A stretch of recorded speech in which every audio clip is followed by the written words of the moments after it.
Tariff की तलवारें खिंच चुकी है और वैश्विक व्यापार का ये जो अखाड़ा है अभी और गरमाने वाला है। आप देख रहे होंगे कि किस तरह से आजकल देश में टैरिफ जो है वो शोर सुनाई दे रहा है। दरअसल अमेरिकी राष्ट्रपति डोनाल्ड ट्रंप ने अपने चुनावी वादे के मुताबिक ऐसे 57 देश जिन पर रेसिप्रोकल यानी कि जैसे को तैसा वाला जो टैक्स है वो लगा दिया है।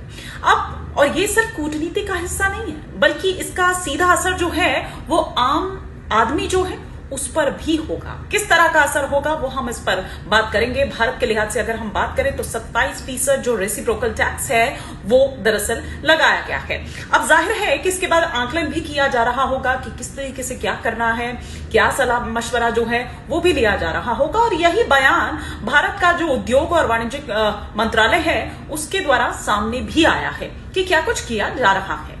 लेकिन उधर अगर हम बात करें राहुल गांधी की तो वो ये कह रहे हैं विदेश नीति के मामले में भारत सरकार के रुख की वो आलोचना कर रहे हैं और वो ये कह रहे हैं कि दरअसल भारत ने अमेरिका के आगे घुटने टेक दिए हैं। वो ये कह रहे हैं कि इस टैरिफ से आप देखिए कि अचानक से जो हमारा करीबी है, हमारा दोस्त होता है, वो अचानक से इस तरह का टैक्स लगा देता है और वो ये कहते हुए नजर आए कि इससे कितना नुकसान होगा, वो चाहे ऑटो सेक्टर हो, वो चाहे फार्मा सेक्टर हो। हालांकि फार्मा सेक्टर की मैं बात करूं तो फार्मा सेक्टर को छूट है, लेकिन कृषि सेक्टर समेत जो तमाम सेक्टर्स हैं उन पर इसका सीधा सीधा असर पड़ता हुआ जो है वो नजर आएगा। और उन्होंने कहा कि ये दरअसल ठीक नहीं है।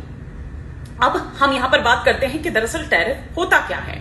टैरिफ एक प्रकार का टैक्स है, ये तो आपको समझ यहां पर आ ही रहा होगा, लेकिन ये किसी देश द्वारा आयातित वस्तु जो होती है यानी कि जो इंपोर्टेड गुड्स होते हैं ये उस पर लगाया जाता है। इसका मकसद क्या होता है? इसका उद्देश्य ये होता है कि सरकार का रेवेन्यू बढ़ाना और साथ ही साथ जो घरेलू कंपनीज है उनको जो भी विदेशी प्रतिस्पर्धा है उससे बचाना। और रेसिप्रोकल जो टैक्स है उसका मतलब मैंने आपको यहां पर बता ही दिया है कि रेसिप्रोकल मतलब जैसे को तैसा। लेकिन अब आइए हम यहां पर बात करते हैं कि इसका किस तरह से क्या कुछ असर यहां पर पड़ता है और कहां कहां असर पड़ेगा। भारतीय कंपनीज जो है उनका मुनाफा घटेगा, मतलब ये कि जिन भारतीय कंपनियों का उत्पाद का एक बड़ा बाजार वहां अमेरिका है तो उन्हें नुकसान झेलना पड़ेगा। आईटी सेक्टर को एक बड़ा झटका होगा। टेक्सटाइल पर यह संकट जो है वो देखने को मिलेगा। स्टील हो, ऑटो सेक्टर हो, उस पर एक दबाव होगा क्योंकि नए टैरिफ के कारण जो भारतीय कंपनीज हैं उनके उत्पाद महंगे होंगे। तो ऐसे में क्या होगा कि भारतीय कंपनीज को नए जो बाजार है वो तलाशने होंगे। नौकरियों पर खतरा होगा।